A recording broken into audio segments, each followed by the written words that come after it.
Hi, I'm Megan. Welcome to today's live reading of I Love You Today by Julie Navickas. Join me for Chapter 1. Chapter 1, Austin. So long, Chicago. Austin dumped the last box in the moving truck. The kitchen glassware inside rattled, clanking together with the force of a tiny earthquake. Who the hell packed this? He scrunched his nose as his feet hammered down the ramp and returned to the city sidewalk. Well, I guess that's it, Mavs. His gaze lifted to the brick building beside him, searching for the third-story window. Mavis, the girl who stole his heart and princess at the top of the tallest tower, was now the soon-to-be bride of his twin brother, Josh. From the day her feet fled Roseward over 10 years ago, she'd been his brother's missing puzzle piece. And for a decade, Austin had held her close and kept her safe in his heart for protection. But now her edges snugly fit beside Josh's with the ease of love, two halves meeting to form one whole. And Austin, that piece got lumped into the wrong box and cast aside. His stomach plummeted, the sinking feeling of defeat and heartache gripped his soul. How the hell am I just supposed to let you go, princess?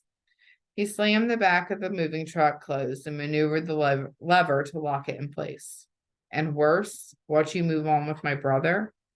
He grumbled, the soft whine escaping his lips into the damp air. She's really leaving, isn't she? Austin turned, seeking the voice interrupting his pity party. Casey's bouncy blonde curls hung in her face as her pink lips smacked together in a thin line. Her arms, laden with a giant pizza box, two plastic grocery bags, and a purse, lowered with a shrug. A tingle along his spine shivered to his fingertips, complementing the gust of spring air chilling his skin. Cinderella returned from the ball or pizza place. Yeah, back to California. He gestured to her full hands. Can I help you with that? Yeah, thanks. She stepped forward and handed over the two grocery bags, the glass bottles inside clinking against each other. Austin peeked inside and cracked again at the grin at the bottles of gin. Are you really out here moving her crap by yourself? He rolled his eyes as she started toward the building. Yeah, Josh said something about dropping off the last rent check to the landlord. They took off about half an hour ago. I figured I'd just finish the boxes for her. Casey nodded as they approached the entrance. Awfully nice of you, considering. She set the pizza on the concrete stoop and sank to her knees to rummage in her bag. Considering? He scrunched his nose. I'm sorry, it's none of my business. She shook her head as a blue lighter tumbled from her purse and onto the concrete near his toes. You're fine. You can say it. Austin bent down and retrieved it, resting it in Casey's outstretched palm. Considering she picked Josh over me. Her eyes widened. Oh, well. Austin sighed, swallowing hard. The pit in his stomach deepened, the black hole in his heart filling with despair. The truth lived inside him, but speaking the words sliced new holes in his broken soul. The glass bottles in the bag clinked together as he held out a hand to her. Squeezing his palm, Casey stood, her cheeks flushing pink. Leave it to me to make things awkward. The right side of her mouth tugged upward in a smile as the sun poked out from behind a cloud. The light danced across her face as her gaze found his. Warmth flooded his body as he adjusted the ball cap on his head, tugging it down to shadow his face. What the hell is wrong with me? No, I think that one's on me, Casey, he grinned. Oh, but hey, glad you turned up when you did. He pointed to the brick he'd used to keep the door ajar and cast off in a bed of weeds. I couldn't get back in. She sighed and rolled her eyes. People in this building are super weird. Ramming the key in the lock, she tugged on the door. Like our new neighbor. He moved in about 2 weeks ago. Reeks like pot, and he's super loud and kind of creepy. Are you going to stay living here? Austin shuffled the grocery bags to free his right hand. He held the door open as she picked up the pizza and stepped inside. Catching her foot on the lowermost step, she staggered. Oh, are you okay? He asked. She giggled, but started the climb to the third floor. Oh, yeah, my dad always used to call me Klutzy Casey. Grinning, Austin followed, his line of sight catching the wiggle of her butt as she moved upward. Are you staying for dinner? She asked over her shoulder. I don't know. I'm not sure what the happy couple has planned. I really just came to help her pack. Rolling his eyes, he sighed. And maybe earn some points back with Josh. Casey's hands grasped the doorknob of the apartment. She turned, pushed her back against the door before sliding inside. Mavs told me he's pretty mad. Austin nodded, following her with a snort. You could say that. Well, he's not here, so you should stay and eat. Demos has the best pizza in the entire city. She tapped the box and inhaled, a smirk growing along her lips. Placing the grocery bags on the kitchen counter, Austin surveyed the stark white walls of the little apartment as it blazed in the afternoon sunlight. It cast a hazy orange glow behind Casey as she shrugged out of her coat and dumped it on a chair. Jarring the entire apartment, a door slammed in the hallway, followed by a burst of manic laughter. What the hell? Poking his head out of the door, Austin caught the tail end of a trench coat as it flew down the stairs. He frowned and ducked back inside. You didn't answer me. Are you going to be living here alone? Casey nodded. I mean, until I find a new roommate. The tips of his fingers tingled with unease. But that can't be hard in a city like this, right? You'll find someone pretty quick. Her gaze dropped to the floor as she freed her toes from the battered flip-flops on her feet. Oh, yeah, for sure. She pointed toward the bags on the table. Want a drink? Austin snorted. Always. His hand gripped the first bottle of gin as he pulled it from the plastic and set it on the counter, casting the disquiet sloshing in his stomach aside. It's just a weird neighbor. No big deal. Casey's bare feet pounded against the tile floor and into the kitchen as her head disappeared into a cabinet. She pulled 2 glasses from the shelf and yanked open the freezer. Gin and tonic, okay? She asked as ice cubes tinkled into their cups. Austin barked out a laugh. Oh, the trouble that drink has caused me. Something funny? She pushed the freezer door closed with a wrinkled nose and uncapped the bottle. Hardly. She poured, her gaze lifting to meet his. Are you okay? What makes you think that I'm not? Am I that obvious? Why are gin and tonics funny? Snatching a spoon from across the counter, she stirred each drink. Austin cringed. Ew, that definitely wasn't clean. They're not. They just tend to get me in a lot of trouble. Casey smiled, stretching her glass outward to meet his. Well, here's to trouble then. Cheers. She brought the cup to her lips and sipped. Cheers, Casey. The alcohol swirled in his mouth with the welcomed impending break from reality sliding down his throat. That's good, he nodded. You bartend with Mavis, right? Used to, before her knight in shining armor showed up. Smirking, she gestured toward the apartment door. And I suppose I have you to thank for that. Casey tipped her glass in his direction. With a roll of his eyes, Austin tugged an old, beat-up bar stool from beneath the counter and eased onto the cracked leather seat. Look, this whole thing didn't exactly play out the way I wanted it to either. Casey plopped down beside him, propping her feet up on the tarnished metal rim of his chair. No, I'm sorry. I know it's not your fault.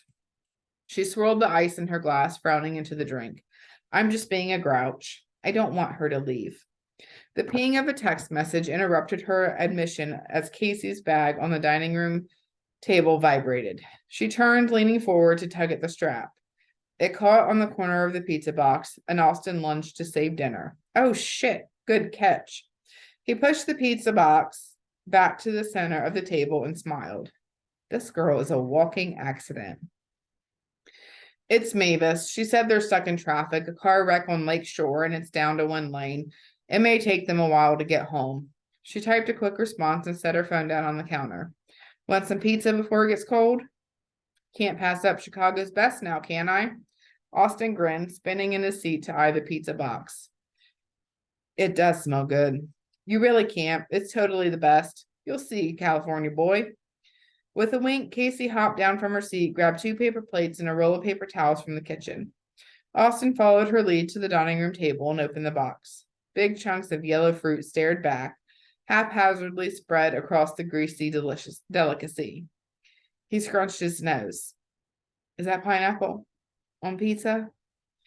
Don't knock it till you try it. Her elbow jabbed him in the side as she pulled a slice from the box. Come on, be a big boy. With a roll of his eyes, Austin snagged an extra cheesy piece. He followed Casey into the living room and watched as she plopped down on the sofa's corner. Dropping his fruit-covered pizza on the coffee table, he tugged his sweatshirt free from his body. Figures that the best Chicago has to offer is a topping from California. Casey shrugged. These are probably from Florida. He snorted, stepping back toward the kitchen. Do you want your drink? Yep, and don't be afraid to refill. She giggled, her bubble of light laughter soothing the bad mood accompanying him to the Midwest. You read my mind. Austin topped off their drinks and shuffled back to the living room as Casey shoved the last bite of her pizza slice in her mouth. He sank into the seat beside her, his knees greeting his face as his butt dropped into the dilapidated cushion. Sorry, shitty sofa. She smirked, her cheeks flushing pink again.